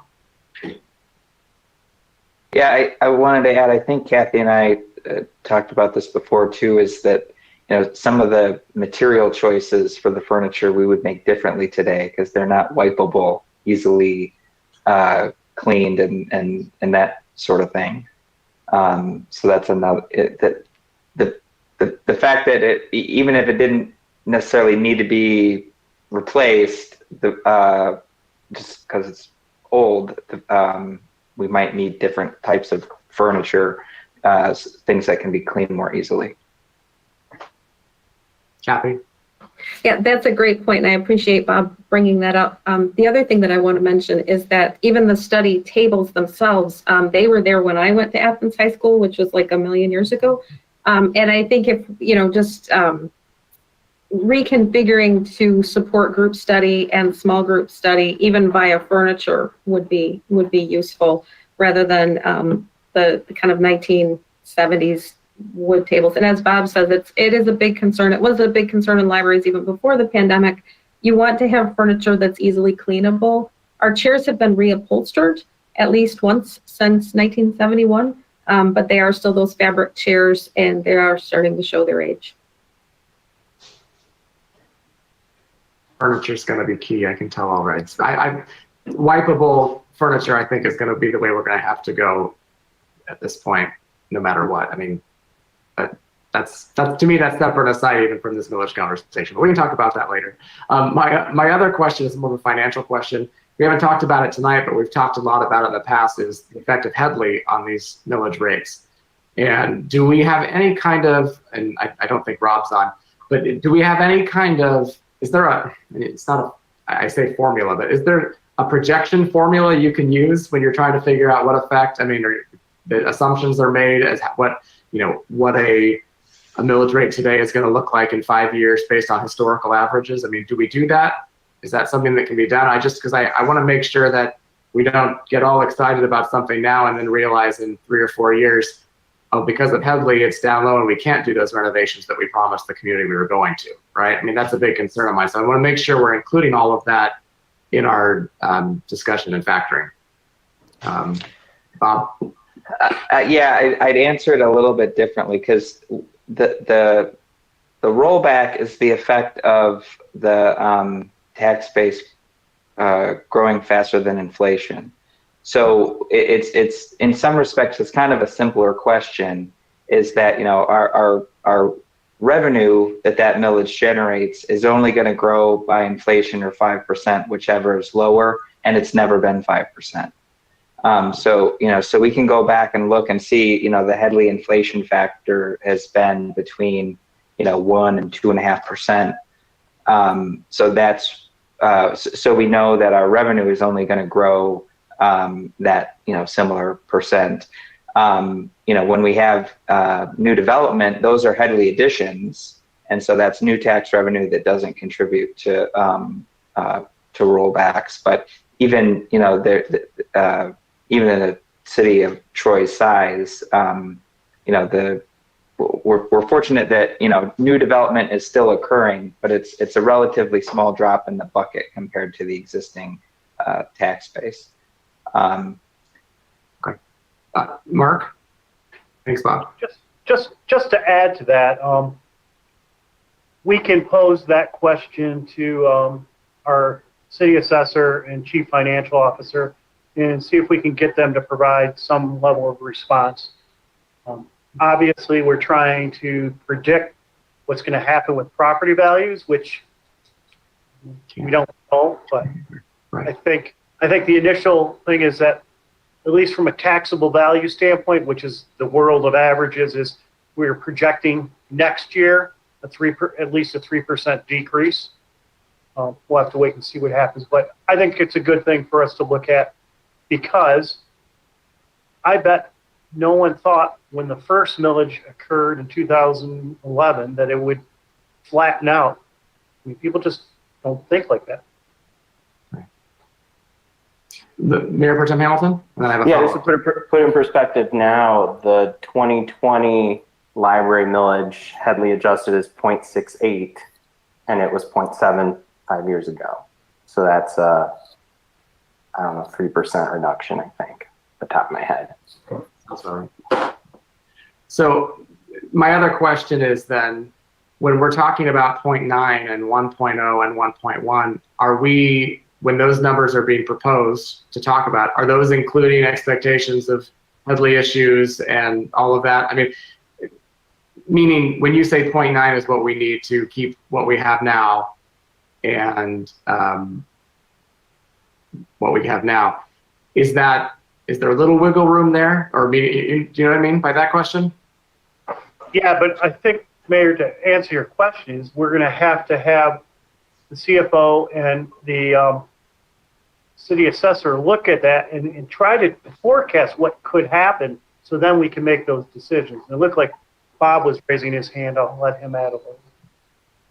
Yeah, you know, when I was preparing these different scenarios, I think, you know, I if you want to call it wiggle room, I've included enough wiggle room there so that you know, we can keep our promises for 5 years.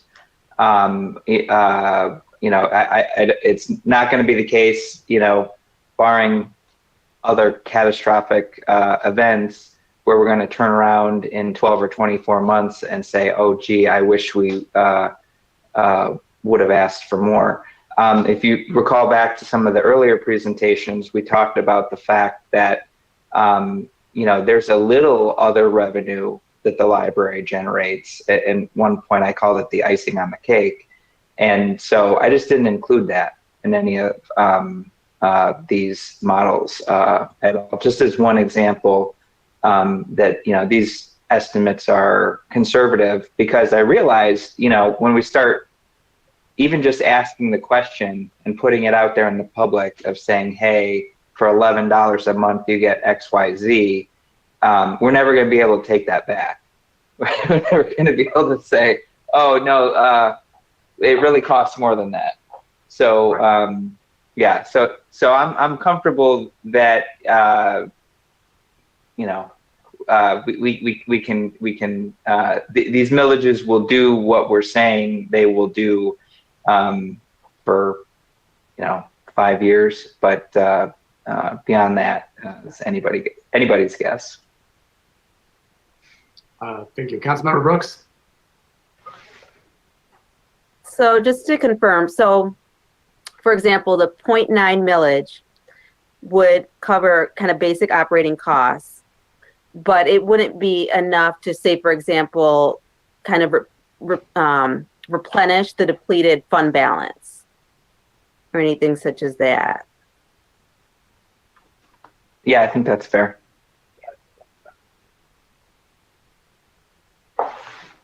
Bob, you just said something a minute ago.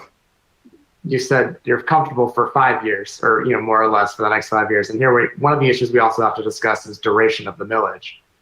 And I was hoping maybe you say we're comfortable for 7 or 8 years, right? I mean, you know, because 5 years puts us back at that. Oh, well, wait, is that a warning light for us for the 5 years? I don't know if you meant anything specific by that, or you just threw that out there as a talking point. No. Well, no, I'm not signaling anything there. But one of the things that came up in the focus groups, and I'll bring it up here, is that, you know, if voters approve a 10-year millage, for example, city council doesn't have to wait 10 years to put a new question in front of the voters. So you can always replace the existing millage with a new one. So you know, there's based on the focus groups and the conversations we've had, I see really no strategic advantage whatsoever to a shorter millage duration, because even if there was need for additional funding, before that millage expired, you can always go back to the voters and ask. Great, thank you. Mayor Pro Tem Hamilton? Yeah, I mean, you can just ask for like a small Headley override, which would be really small. I mean, would be a fraction of a mil. But really, if we do kind of do this breakdown, you kind of have to break down all the variables, which I'm sure you know. It's not just that the millage rate could decrease due to Headley, but the taxable value may also go up. And we have to compare that with where we think salaries are going to go, where we think inflation of cost of goods library needs are going to go, and kind of have to balance all those things together. You look at the last 10 years of the library, which yes, I made spreadsheets on this, and that's kind of how I broke down a lot of this, but you can see that with minimum wage increases, it did kind of increase the cost of salary, cost of goods definitely went up in many ways. So that's kind of a good breakdown.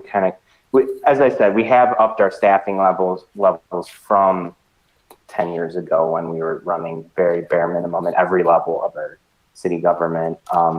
So I don't think that won't be as much of a factor here. It'll be like, we're going to get to that level of service we want pretty quickly. And then it's, what do we need to maintain that at that point? We won't be kind of bumping up every year like we had to before to actually get the level of service that we needed. So, but I think this is a really interesting conversation to kind of define what all the variables are and then kind of take a guess of where we see them going and what actions we would have to take if they go a little differently. And I think that's a good way to look at this, to make sure that what we promise our residents is reasonable. Regardless, a 10-year millage, there will be, I think a 10-year millage at 1 or 1.1 could definitely deliver 7 days. I think for 10 years, that's probably true. And so we kind of can break down what we think we'll get out of that and then what we think maybe the first 5 years will deliver. And I think that'll be really informative to voters. I have to say, go. Councilmember Chamberlain-Carranga, and then I'll come to you, Ellen. Thank you, Mayor. I just wanted to share a reflection and a question, although I see William has jumped off the call, so perhaps I'll just pass that on to Bob to share with him. So the reflection was looking at the data, the results from the quantitative polling analysis. I went in, I hypothesized that we might see closer numbers around the 0.9 and the 1 mil. But what we found actually is 0.9 is not popular, and that's based on surveying as well as the focus groups. And so for myself, honestly, that just seems less compelling of an option. And based on Councilmember Brooks, some of the questions that you've asked and we've talked about. But when it comes to the 1 mil, and the sample size was supported at a bit over 50%, and then 1.1 was just under 50%. But I was surprised that there is kind of a strong support for those two options. And the question I wanted to ask William is, how significant is that amount that is just over 50% for 1 mil and just under 50% for 1.1? Could he help us understand, is that a significant difference, or how might we understand how our residents are understanding those two options? So perhaps we can pass that on to him. Yeah, that's where I'm at right now. I believe William will be back next Monday as well. So you may have a chance to ask him at that time. That's great. So those are the two options that I think I'm kind of wrestling with right now between those ones. Great, thank you. It's a good question. Councilmember Hoderick? As we talk about the 0.7 and it was passed first, 10 years ago and then 5 years ago, we recognized as a community, people involved and on council, that was a very low compromise level at that time. And I think it's amazing that our library director and her staff have delivered to the community the gem that they have at that level, but the community clearly also recognizes that that's not an adequate level to bring what the community really wants. It doesn't want a compromise level library is what I'm reading in this data. And I think they see the 0.9 as being a continuation of the experience we've been having for this many years. That's how this is hitting me, qualitatively. I want to dive into the documents once they're sent to us some more, but it's clear to me that there's data there showing that people recognize that there's risk to that level, and it could come 3-4 years in. The challenge to us, and Mayor Baker, I appreciate you trying to, boy, how do we look as far forward as we can? It's just so hard to know, and Headley really has walloped us. And if you try to talk to folks that aren't dealing with this on a, annual budget study basis and quarterly basis, you start articulating Prop A and Headley, and you can just, AAA bond rating makes people gloss over. So explaining that, I have to come back and revisit and understand it. I'm doing it again here tonight. That impact, it's so hard to crystal ball and predict that. It just the notion that, we can do the best we can now, look at a 10-year outlook in that regard. And yes, a future council down the line might have to come back and say, hey, X, Y, and Z have happened, and this is why we need to come back to the community. And I'm just wrapping my head around that reality, because I want to be able to do, Mayor Baker, what I think you're struggling with trying to do, really fiscally, in a fiscally conservative way, look out and plan as best we can. And maybe Lansing will fix that situation. I just saw Mr. Bruno crack up. Laugh out loud. You need to mute yourself. We don't know what Lansing's going to do in the next 10 years as well. So I think we have to go with what we know in the here and now, manage as best as we can. As we dive into the data, each of us individually, just recognize what we can do and what we can see, and be at peace with what we can't, and do the best as we can to represent the community's wishes with this library. That's our challenge, and it's a hard one. I think I saw Councilmember Erickson Galt raise her hand. Go ahead, Dan. Yes, thank you, Mayor. First of all, I would just comment for Councilmember Hoderick, we absolutely cannot count on Lansing to fix this problem. So, my personal opinion, we're not going to see it. So I thought what was interesting was, even though there seemed to be a very strong support for the various millages that were proposed, I thought that was interesting that the number one, and by far and away the number one argument against the millages was, I don't want my taxes to increase. And this is more of a comment than the question, but there was discussion in the past, and perhaps somebody can clarify that what we're looking at would not result in an overall tax increase. In essence, they may be paying more into, for funds directed specifically to the library, but because of the debt being paid off and other Headley decreases, they will actually see their taxes either be the same, tax rate the same, or go lower. And if someone could tell me if I'm totally off base on that, I'd appreciate it. I know Mayor Pro Tem Hamilton's got that answer ready to go. He said, yes. So you want to go ahead and start with it? Assuming no Headley loss, which will probably happen anyway, our taxes are going down 1.0605 from 2020 to 2021 if we did nothing. So, and with the typical Headley drop, we see like 0.05. So if we have the same kind of Headley drop we had the last few years, we could do 1.1 and probably have the same tax rate or very close to it as 2020, and definitely much less than 2019, 2018, 2017, probably all the way back to 2012. Our tax rate would still be lower than all those years, even if we did 1.1. So, and that's one thing I wanted to maybe ask Bob. In the focus groups, did you mention that taxes are dropping that low? It seems like that wasn't, which makes this data even more kind of really interesting to me that people had this level of support. Were they even aware that their taxes are dropping at that level? Didn't come up. Wow.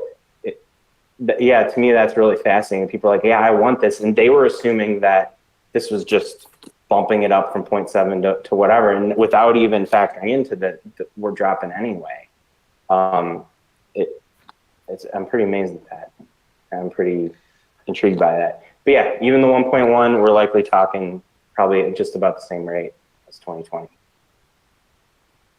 I think, there's a couple forces at play. One is that, in the focus groups, we talked about, this is what folks in other communities pay. This is what we pay. That was important part of the context about, what people are comfortable paying for library services, kind of at the, let's call it the micro level.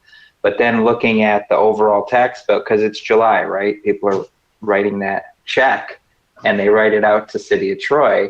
And, even if that average tax bill is $3,200 or whatever it is, a small fraction of that actually stays in the city government. It gets passed on to others. So I think going forward, and I think, based on the conversations we had in the focus groups, I think people are sophisticated enough to understand that. And if we show them like, hey, look, this is your overall tax bill and it's going to, remain relatively steady, given a modest increase in taxable value, and you're going to pay more for library services, but you're going to get more.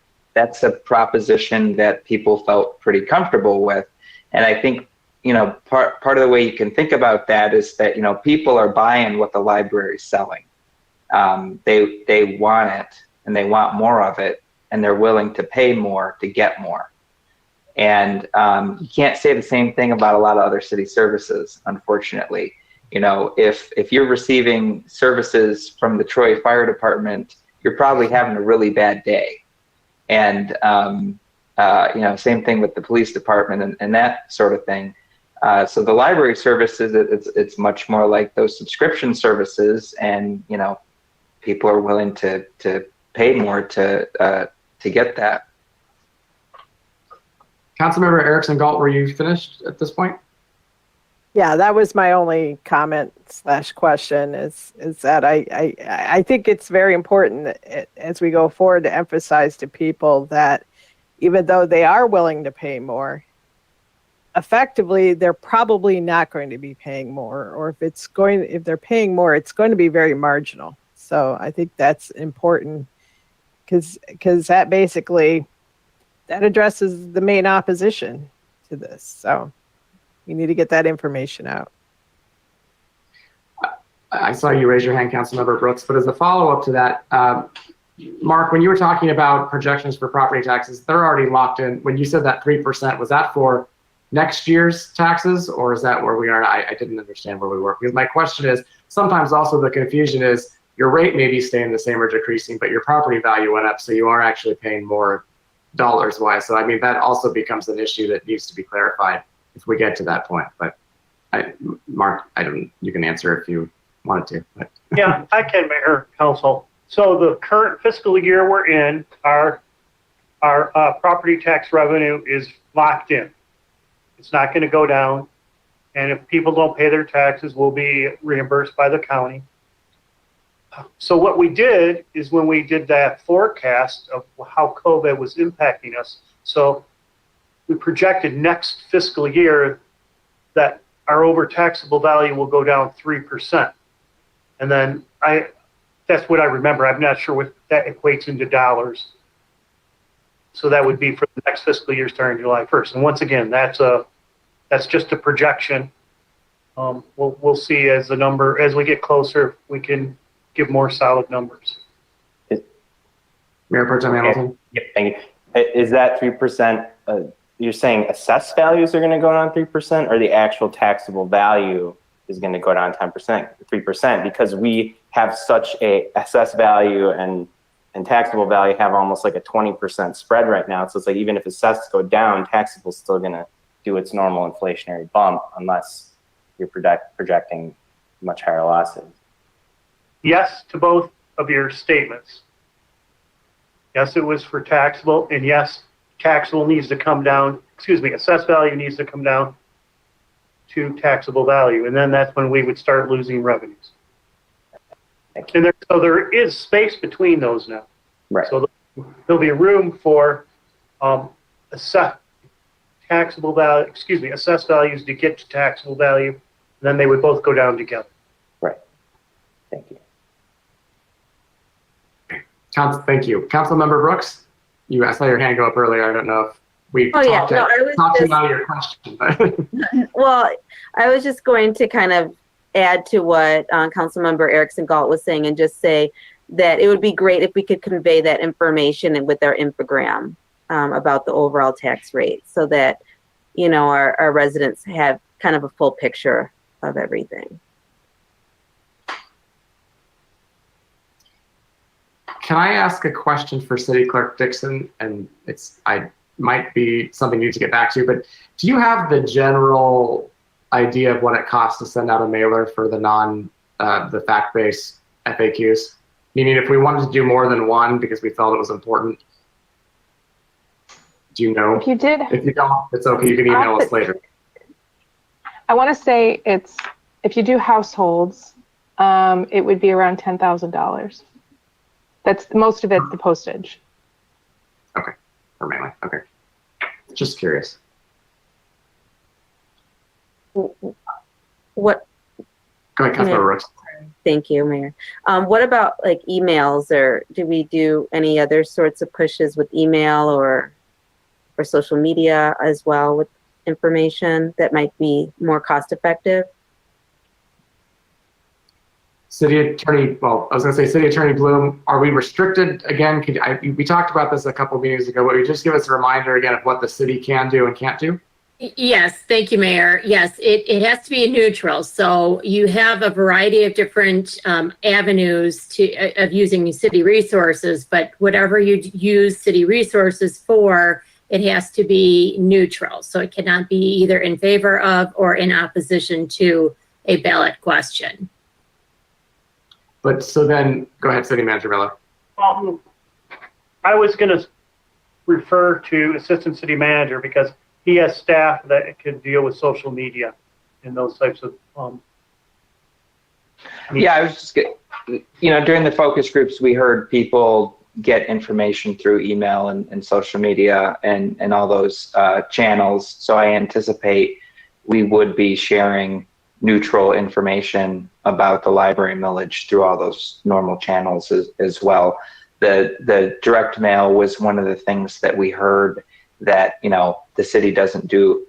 Well, let me back up. When we asked that series of questions about how people get information about the city, most folks felt like they were getting the information that they wanted. And so there wasn't a lot of suggestions for improvements, but the direct mail was one thing that came up as we don't do that as much, and the city could do it more. But I would anticipate, we'd be sharing information through all the normal channels.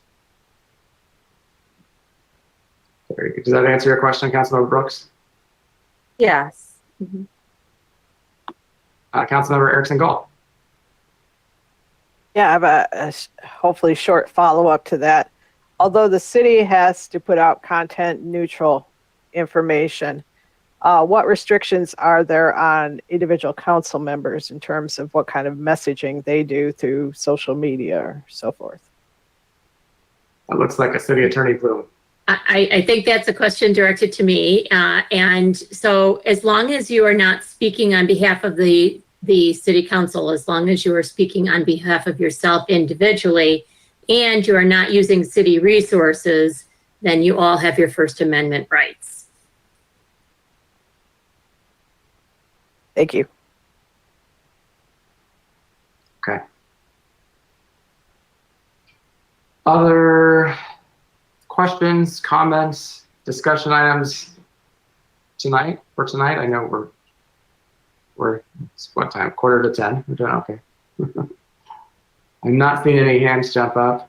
My last question then was for Bob. You had said that you intended to put some language forward at our next meeting just to get the ball rolling. did you intend, I mean, with actual numbers or just blanks to be discussed, or what were you planning on doing with that? Because you don't have direction from us yet, so I'm curious how you plan to do that. No, it would just be like a draft resolution of, this is what a ballot question looks like, along with the, the final reports and everything, and not for action next week, For but discussion. just for discussion. City Attorney Flo?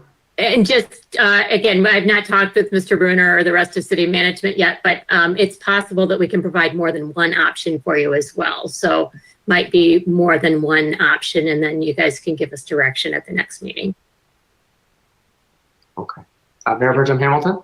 Yeah, my only comment is, I would like to leave length and amount just like X and Y, or don't put any like default value in there. I don't want us to assume or make that a starting point, even if it has no meaning. It's just a placeholder, but let's just leave it blank. Yeah, because once it goes out in the agenda packet, I think then it takes on a mind of its own. And right. Right. Very good. I was I'm very thankful to see the support for a 7-day library, and even to pay for it as well. I think that's something, I've talked about a lot. We've all talked about at different times, and I'm excited to see that the community does want that and is willing to pay for it. It looks like we just have to figure out the best way to get there.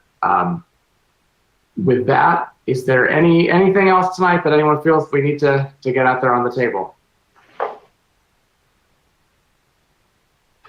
No. Well, I will say thank you, Mark and Bob and William and everybody who contributed to tonight's presentations. I think that we have had a very good and detail-filled conversation tonight that will give us a great place to go in the next week for our next meeting. And I think that we're actually in a good shape right now. We're heading in the right direction, which is a good thing to have.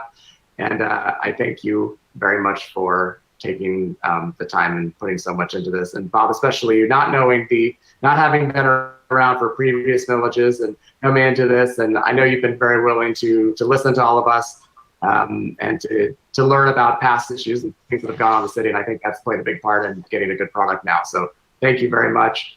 And with that, I will say we are adjourned. Thanks, everybody. Stay safe. Bye-bye.